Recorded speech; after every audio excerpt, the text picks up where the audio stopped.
Recording की command दी है, कृपया आप लोग परमिशन दे दीजिए। हमारी रिकॉर्डिंग शुरू हो चुकी है। अब पुराने टेबे पे ही आप देखेंगे, उस टेबे में जो सबसे खतरनाक गिरह बैठा हुआ है, जिसको हम खतरनाक बोल सकते हैं, वो है बुध खाना नंबर 8 का। मैंने आपको स्क्रीन शेयर की है, उम्मीद करूंगा आप लोगों को दिख रहा होगा। इस टेबे की डिटेल है 18 जुलाई 1962, शाम 4:55 जलंधर का जन्म है। कोई नोट करना चाहे? इस पे एक क्लास हो चुकी है, आज हम इस पे बोल रहे हैं। इसमें बुध 8 मंगल 7, ये भी एक बुराई है, ये अच्छे हालात नहीं होते हैं माता और बेटा के बीच में, एक प्रकार से। लेकिन इस विषय को आगे फिर उठाएंगे, लेकिन आज एक विषय है कि बुध खाना नंबर 8। बुध खाना नंबर 8 बहुत बड़ी बुराई है। अगर मैं किताब के शब्द बोलूं तो लिखा गया है, बीमारी, जहमत और लानत का घर, खुफिया तबाही का फंदा, आर्थिक नुकसान करने वाला कोड़ी, कब्र तक की लानत, फरिश्ता भी भागे, जले आग ऐसी जो नजर ना आवे। इन शब्दों को समझने की कोशिश करिए। और एक सूत्र है कि बुध जब भी मंदा होगा तो केतु भी मंदा होगा, ये भी फैक्ट है। एक और बात ध्यान करिए, बुध जब मंदा होता है तब तब कुत्ता पालने के लिए भी बोला गया है लाल किताब के अनुसार। इस बात को समझ लीजिए, यानी कि केतु पे कहीं ना कहीं से मंदा असर है, या फिर केतु इस बुध को मदद दे रहा होगा। अब केतु और बुध के ऐसे संबंध तो है नहीं, और बुध के साथ केतु भी 8वां आ जाए तो बहुत ज्यादा बुरे हालात हो जाते हैं, इस बात को भी समझिए।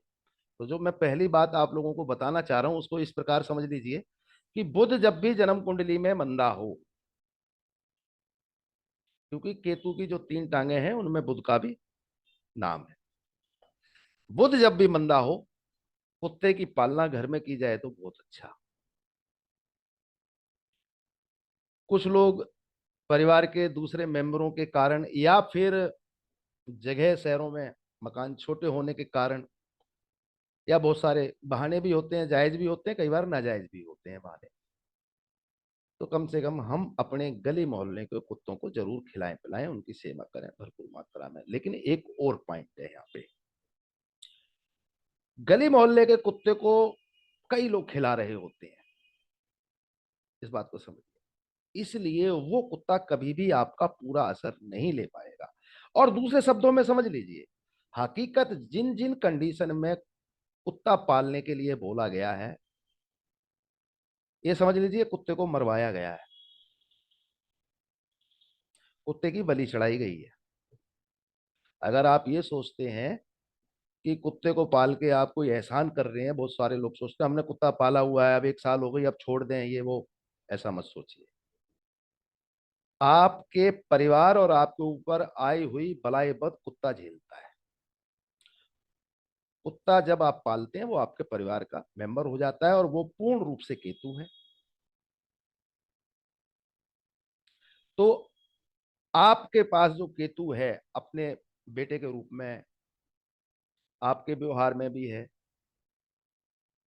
उस पे जो मंदा असर आएगा वो केतु का साक्षात स्वरूप है कुत्ता। और यहाँ पे मैक्सिमम ये भी ध्यान करें कि उसमें ब्राउन या लाल कलर जिसको हम बोलते हैं वो कलर शामिल ना हो। कुत्ता ज्यादातर काला या काले सफेद के लिए बोला गया है लाल किताब में, इस बात को भी ध्यान करें। और कुत्ते के साथ कोई एक तरीके से बेहयाई या निकम्मापन नहीं दिखाना चाहिए, अपनी औलाद की तरह ही पालना चाहिए, तभी पूरा आनंद मिलेगा। कुत्ते का सुबह शाम का घुमाना फिराना, उसकी पूरी दिनचर्या का ध्यान रखना, खाने पीने के बाद, तभी फायदा मिलेगा। आपने सिर्फ कुत्ता लाके बांध दिया एक कोने में। एक बहुत बड़े जोशी हैं लुधियाने में, उनके घर में मैंने कुत्ता कभी खुला हुआ नहीं देखा, 2 या 3 बार उनसे मुलाकात हुई, कुत्ता उनका बस एक छोटी सी रस्सी से चैन से बंधा ही रहता है। उनका भी केतु खाना नंबर 8 का है, तो उनका कुत्ता कस के बंधा रहता है, और मुझे नहीं लगता कि उनको अपनी नर औलाद के कोई सुख मिले हैं उस लेवल पे, क्योंकि कुत्ते को बांधना भी ठीक नहीं है। मेरे यहाँ 7 कुत्ते हैं और सब आजाद हालत में रहते हैं, मैं कभी कुत्तों को नहीं बांधता हूँ, इससे उनको एग्रेशन नहीं होता है, काटते पीटते नहीं है, और अच्छे माहौल में रहते हैं। तो कुत्ते पालने में इस विधा को बहुत जरूरी है। ज्यादातर ज्योतिषी इस विषय पे बात नहीं करते, सिर्फ इतना कहते हैं कुत्ता पाल लो। कोई बोल देगा काला पाल लो, कोई बोल देगा काला सफेद पाल लो, और कुछ लोग तो कह देते हैं बस कुत्ता पाल लो। तो जब भी कुत्ता पालना हो तो जो मैंने ये आपको दिनचर्या बताई है इसका ध्यान करिए। सिर्फ बांध के नहीं रखना भैया, कोई गाय भैंस नहीं है, बकरी नहीं है कि उसको बांध के रखा जाए। उसको इज्जत सम्मान और प्रेम के साथ पाला जाए, तभी कुत्ता पालने का लाभ होगा। और कुत्ता बीच में छोड़ा ना जाए, इस बात को भी ध्यान करिए। ये एक ऐसा पॉइंट है, मैं बहुत लोगों के यहाँ जाता हूँ और कुत्तों की बड़ी दयनीय हालत देखता हूँ, इसलिए ये बात कह रहा हूँ। अगर उनकी हिम्मत नहीं है, बिल्कुल मत पलवाइए, गली कुत्तों की सेवा करिए। लेकिन अब जो दूसरा सूत्र था कि गली मोहल्ले के कुत्तों को बहुत सारे लोग देते हैं, तो उनको बहुत सारे लोगों की दिक्कत परेशानी उठानी पड़ती है। आप जब घर में कुत्ता पाले तो बाहर से किसी के खाने पीने पे बिल्कुल मनाही हो, आपका ही घर परिवार उसको खिलाए पिलाए। इस चीज का ध्यान भी रखना बहुत जरूरी है, क्योंकि मैं तो बोल दूंगा कुत्ता पालन करिए, लेकिन उस कुत्ता पालन का आपको प्रॉपर लाभ नहीं होगा, इस बात को भी ध्यान करिए। लाभ लेना है तो कुत्ते को पूरे नियम से पालिए ऐसे। चलिए अब हम बुद्ध की बात कर लेते हैं। कुछ स्टेवे पे होगी, कुछ स्टेवे से बाहर भी होगी, कुछ किताब से भी होगी और कुछ किताब से बाहर भी होगी। खाना नंबर 8 में बुध है, इसने अपनी जो बुराइयां होती हैं वो दी हैं, ये सच है और वो देगा। और इनका जो जन्म वक्त और जन्मदिन का ग्रह बुध निकला था, तो बुध खाना नंबर 7 का असर देने के कारण कुछ बचाव भी हुए हैं, लेकिन प्रॉब्लम तो आएगी, इस बात को समझिए। 8 की बुराई को खाना नंबर 3 में बैठा गिरे मौत से बचाने का काम भी करता है, इसी तेवे में देखिए। इस सूत्र को भी ध्यान करिएगा, यह सूत्र पहले भी हो चुका है, लेकिन फिर भी इस विषय पे बात कर रहा हूं। अब खाना नंबर 8 पे बुध पे आ जाते हैं, तो इनका तो बुध अकेला है, लेकिन मैं कुछ ग्रहों के साथ के हालात भी बता देता हूं। सूरज बुध खाना नंबर 8, बुध की बुराई कम हो जाएगी। सूरज के साथ बुध होगा 8 में, लेकिन इनका अकेला है।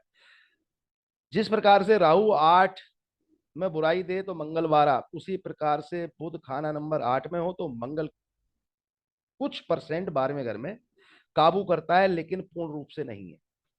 जब आप बुध 8 में देखेंगे किताब में, तो मंगलवार का कंट्रोल करता है, लेकिन जब आप मंगल 12 वाला दूसरा कॉन्सेप्ट देखेंगे तो वो बुध पे उतना असर नहीं करता है। यानी कि मंगलवार में घर में देख के भी बुध 8 में हो तो ज्यादा खुश होने की जरूरत नहीं है, ये भी बता दूं। बुध 8 में अलग कॉन्सेप्ट लिखा है, मंगलवारा में अलग कॉन्सेप्ट लिखा है। मंगलवारा का सबसे बड़ा इफेक्ट राहु पे होता है कि राहु अपनी बुराइयों से बाज आ जाता है। बुध पे उतना असर नहीं है, ये भी ध्यान करिए। अगर आपके पास कोई जन्म कुंडली आती है, बुध खाना नंबर 8 में और मंगलवार में है, तो इसका मतलब ये नहीं है कि बुध की बुराई नहीं होगी, बस कुछ मात्रा में कम हो जाएगी, लेकिन बुराई होगी, इस बात को समझिए। मंगलवार बुध अकेला 8 और सूरज बुध 8, अच्छा योग, मतलब कि जैसा सूरज होगा वैसे बुध के असर आ जाएंगे, इस बात को भी ध्यान करिए। अब इनमें आगे बढ़ते हैं। मंगल बुध खाना नंबर 8, ये बहुत अच्छे हालात में सुधार कर देता है। बुध जब भी मंदा हो, यहाँ 8 पे भी मंदाई है, तो बुध का जो पाप है किताबी सूत्रों के अनुसार 34 साल में धुल जाता है, लेकिन मैं इसको नहीं मानता हूं, ये बात भी बता देता हूं। बुध का बुरा असर मंदे हालत में किताब में हर जगह कहा है 34 साल में धुल जाता है, 34 तक बुध अपना मंदा असर देगा। लेकिन मैंने बोला, मैं अपनी तरफ से बोलता हूं, मैं इस कॉन्सेप्ट को नहीं मानता हूं। बुध का असर 42, 45 और 48, और अगर बुध 3 में देखोगे तो ये बात किताब में लिखी भी है कि बुध अपनी बुराई 42 में या 45 में या 48 साल में छोड़ देगा। उसी प्रकार से बुध 8वें का, 9वें का और 12वें का हो मैं तब भी इसी चीज को ध्यान रखता हूं। मैं इस विषय पे ये अपना ओपिनियन दे रहा हूं, ये किताब का ओपिनियन नहीं है, इस बात को भी ध्यान कर लीजिए। बुध 8 के समय खाना नंबर 4 का बहुत ज्यादा महत्व होता है, इस बात को समझिए। और सूरज चंद्र का भी असर होता है। अब इस कुंडली में देखेंगे सूरज चंद्र दोनों की मिट्टी खराब है। सूरज पे देखेंगे 9वें घर में राहु के साथ, और तीसरे घर से केतु की भी और शनि की भी दृष्टि, कंप्लीट बड़ी मात्रा में ग्रहण का असर। और चंद्रमा खुद केतु शनि के साथ तीसरे घर में बैठा है। और जो इनकी माता जी के साथ हालात हुए वो मैंने आपको बताए हुए हैं, इस बात को भी समझिए। एक और सूत्र है, इसको भी समझिए। 8 और 3 के ग्रह ये मौत से बचाव कर देते हैं, लेकिन जीवन में होने वाली गर्दिश बुराइयों का असर तो भोगना पड़ता है। ये भी एक सच्चाई है, क्योंकि 8 की टक्कर 3 पे जाती है।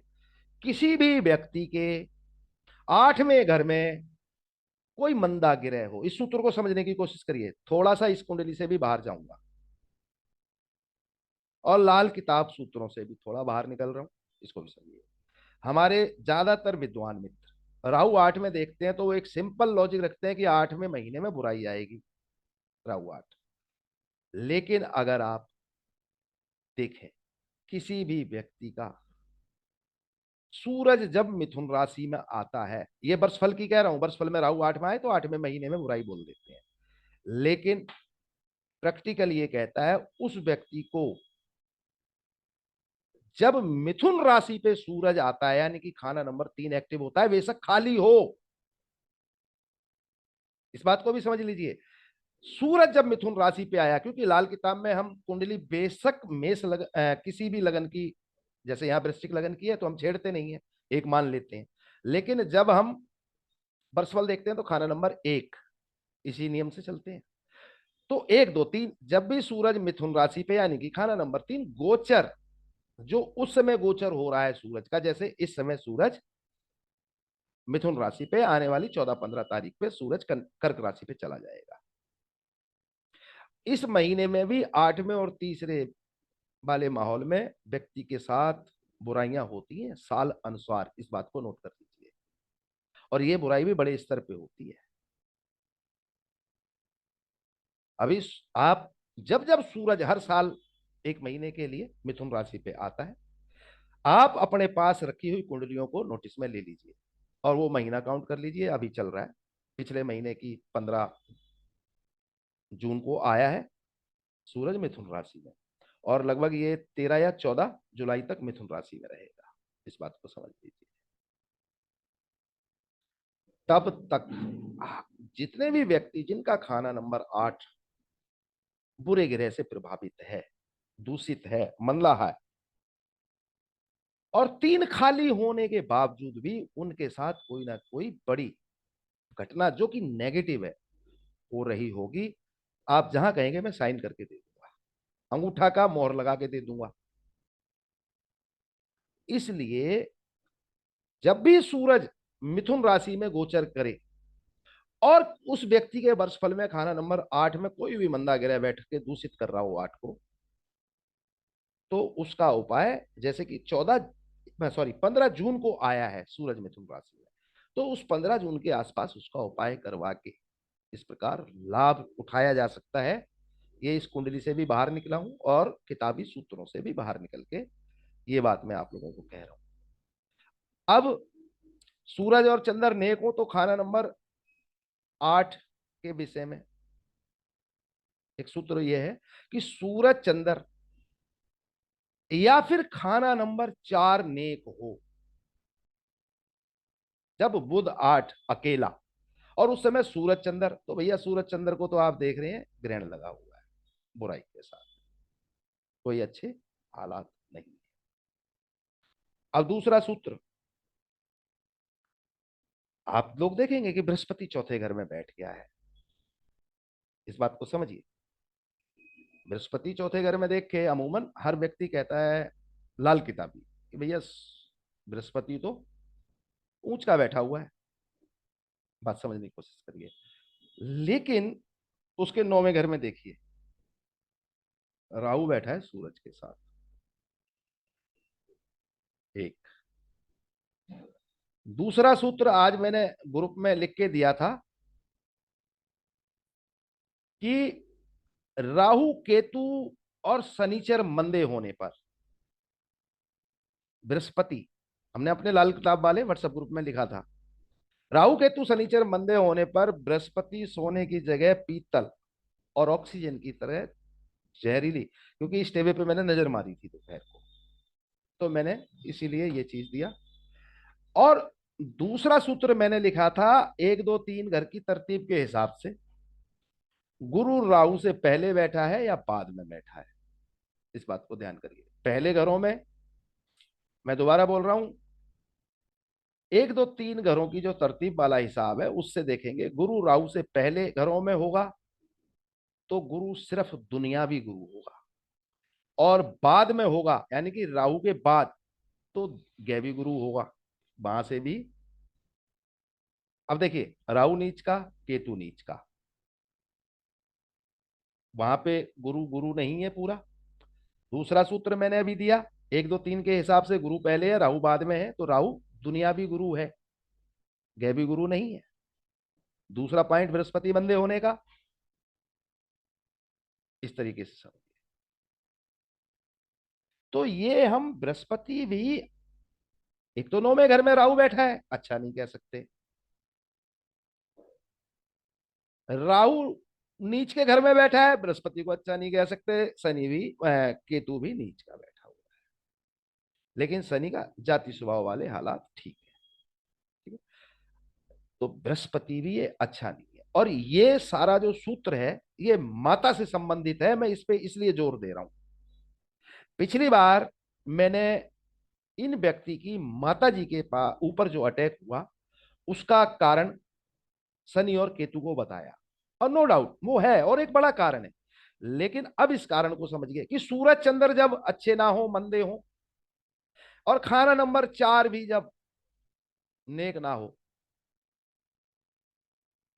तो माता के ऊपर यानी कि चंद्रमा, चंद्रमा की आसिया यानी कि चंद्रमा की वस्तु, तो माता तो जीवित आसिया है ना, मंदासर।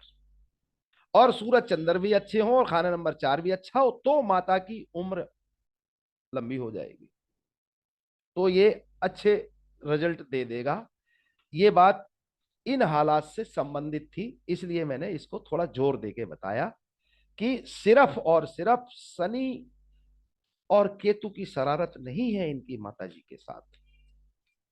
बृहस्पति खाना नंबर 4 को पूर्ण रूप से संभाल ही नहीं पाया, क्योंकि बृहस्पति मंदा हो गया, भाई पापी ग्रहों का टोला बन गया, पापी ग्रह नीच के हो गए। पॉइंट समझने की कोशिश करिए। और बृहस्पति खुद उस, या ना तो वो गैवी गुरु है, दुनियावी गुरु है, उतने अच्छे हालात नहीं। अगर बृहस्पति सेफ होता तो इनकी माता के साथ जो अग्निकांड हुआ वो बचाव हो जाता।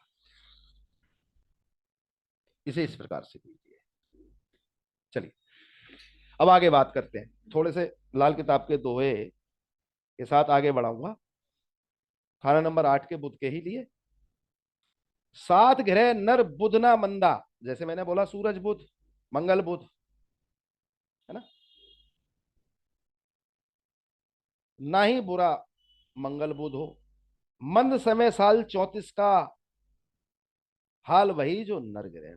अब यहां तो इस सूत्र में कह दिया है कि जैसा नरग्रह होगा वैसे 34वें साल में, मतलब सूरज के साथ बुध होगा 8 में, या सूरज के साथ मंगल होगा 8 में, या सूरज के साथ बृहस्पति होगा 8 में। ये सारे सूत्र भी खोल दूंगा आगे चल के। तो जैसा बुध के साथ वाला ग्रह होगा, यहां पे ये भी कह दिया, देखिए पंडित जी की होशियारी को, मंद समय साल 34 का हाल वही जो नरग्रह का, नरग्रह से संबंधित पॉइंट समझने की कोशिश करिएगा। अब आगे चलते हैं। मौत मंदी का बाजा बजता खाली मंदिर जब होता हो,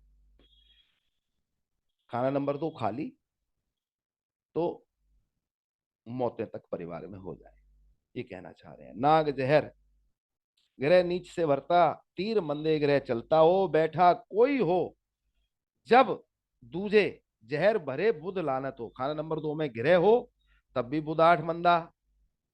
खाना नंबर 2 खाली हो तब भी बुध आठ मंदा, सबसे बड़ी प्रॉब्लम। वो दोनों हालत में मंदा ही असर है। आयु गुरु, गुरु पर बुध जो खड़के, नाही पिता ना दौलत हो, चार रवि या चंद्र उत्तम, जहर धोता बुध अपनी हो।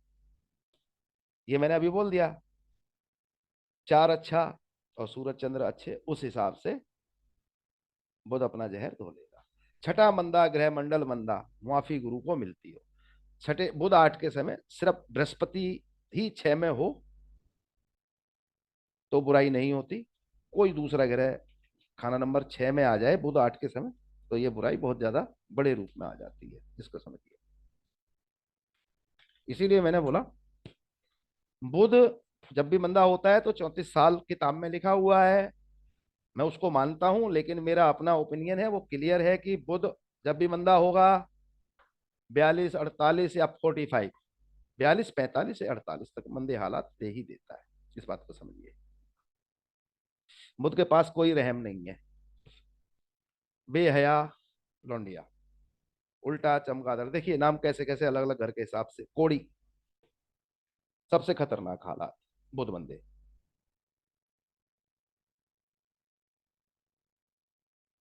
अब समझ लीजिए खाना नंबर 8 में बुध किसी भी हालत में अच्छा तो होता नहीं है। यानी कि भाग्य के मैदान में, या यूं समझ लीजिए हमारा जो भाग्य का किस्मत का मैदान है, जंगल है, उसमें आग लगती ही रहती है। चाहे किसी भी कारण लगे, लेकिन आग लगी ही होगी। और सबसे बड़ी बात, पता ना चलेगा कि मैंने क्या ऐसी बुराई कर दी। व्यक्ति को एहसास ही ना होगा कि मैंने क्या ऐसा बुरा काम कर दिया भैया। बुध आठ गृहस्थी पर मंदा असर। और कई बार शरीर पे, धन दौलत रुपए पैसे पे, गृहस्थी सुख में, स्त्री के हालात मंदे। कई बार इसमें स्त्रियों को भी, मतलब पुरुष के टेबे में है तो स्त्री की बहुत ज्यादा मिट्टी खराब हो जाती है। ऐसे जातक को कोई बीमारी पकड़ ले, फालतू के दुश्मन पैदा हो जाएं, और ऐसे व्यक्ति को बहुत ज्यादा बुराइयों का सामना जीवन में करना ही पड़ता है, ऐसे समझ लीजिए। और सबसे बड़ी बात, मदद नहीं मिलती किसी की, और कोई मदद कर दे तो वो भी बर्बाद। जल्दी मदद नहीं मिलती, और कोई मदद कर दे तो वो भी बर्बाद। और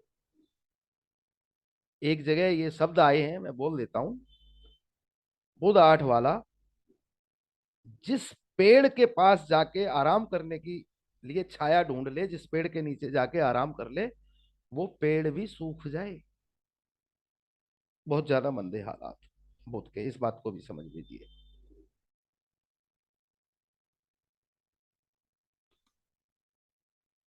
बुध आठ चंद्रमा और बृहस्पति का फल बर्बाद होता है। पॉइंट समझिए। चंद्रमा और बृहस्पति के फल को भी खराब करता है। अब इस टेबल पे थोड़ी देर के लिए आ जाइए। चंद्रमा की हालत देखिए और बृहस्पति की हालत देखिए। तो चंद्रमा की हालत बहुत ज्यादा पेचीदा है। बृहस्पति कोई अच्छा नहीं है, लेकिन बृहस्पति को 4 में होने की वजह से एक बचाव तो है। बेशक वो गैवी गुरु नहीं है, आध्यात्मिक गुरु नहीं है, वो दुनियावी गुरु है। उसके घर में, यानी कि उसकी जड़ पे पाप का असर है, राहु बैठा है 9 में घर में, ये भी सच है। लेकिन चंद्रमा की हालत ज्यादा खराब है, इस बात को भी ध्यान करिए। तो चंद्रमा का ज्यादा फल मंदा आएगा। बुध आठ उम्र, इनकम और सेहत मंदी भी करता है। बुध आठ शुक्र का फल भी अच्छा नहीं रहने देता। बुध आठ धन जोड़ने की मुसीबत, और धन जोड़ ले तो अकस्मात धन को उड़ा देता है। इस बात को समझिए। जद्दी जायदाद भी कोई, मतलब बाप दादाओं की जायदाद भी कोई बहुत बड़े स्टैंडर्ड पे प्राप्त नहीं होती है, ऐसे समझिए। और फिर वही सूत्र है कि चौथे खाने में सूरज हो या चंद्रमा नेक हो या सूरज चंद्र दोनों नेक हो, तो ये बुध का जहर कम जरूर हो जाता है चौथे से और सूरज चंद्र से। कम होता है, खत्म नहीं होता, ये भी समझिए। और बुध आठ का असर कभी भी खत्म होता ही नहीं। इस टेबल में एक प्रकार से दो बुध हैं, एक बुध सात में है, सेवंथ हाउस में, एक आठ में है। तो सात में ने अपना असर बचा के इनके जीवन को सरल बनाया, और आठ ने, जो कि ओरिजिनल है, उसने इनके जीवन को चोट मारी, दुख दिए, दलिद्र दिए इस बात को। लेकिन ऐसा मत सोचिए कि अच्छा असर देगा, दोनों असर मिलेंगे, नुकसान तो होंगे ही होंगे। हाँ, बस थोड़ी राहत बीच बीच में मिल जाएगी बस।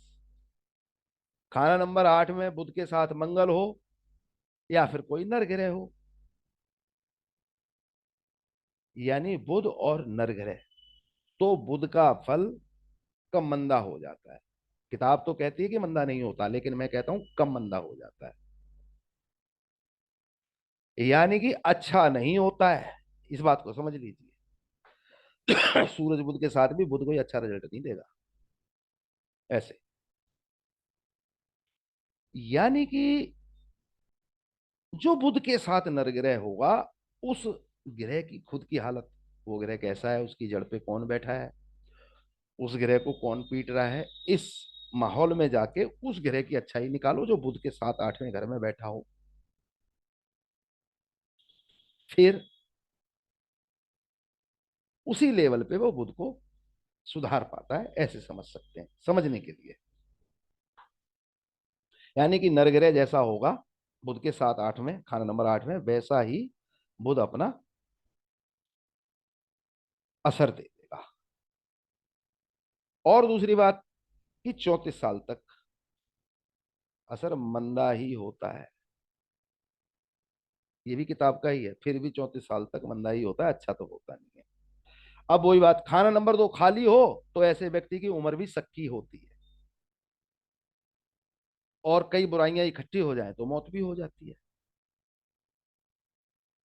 और अगर ऐसा नहीं भी होता है तो मौत जैसे हालात, मतलब कि परेशानियां, यानी कि यंत्रणा, मंदे हालात, इनका तो सामना करना ही पड़ता है।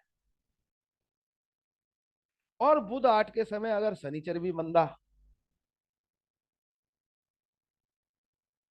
बुध आठ के समय शनि अक्सर तो मंदा होता है, पहले तो इस बात को समझिए।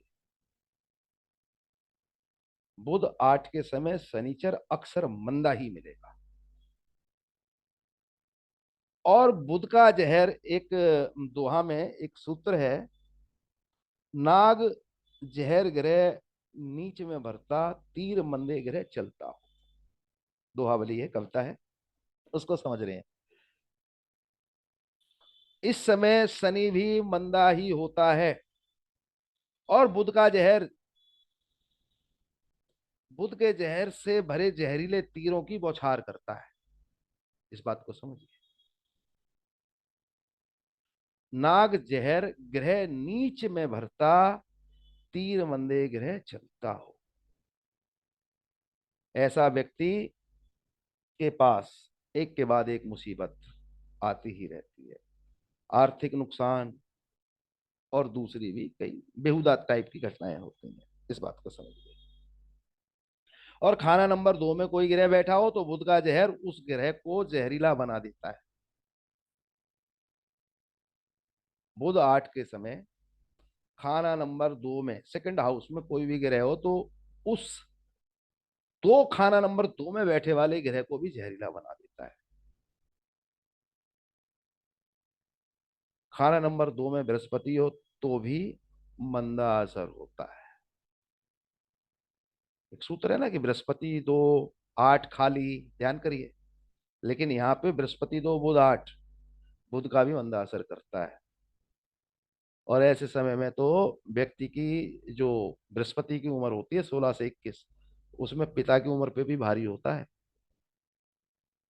बृहस्पति दो के समय आठ में कोई भी ग्रह हो,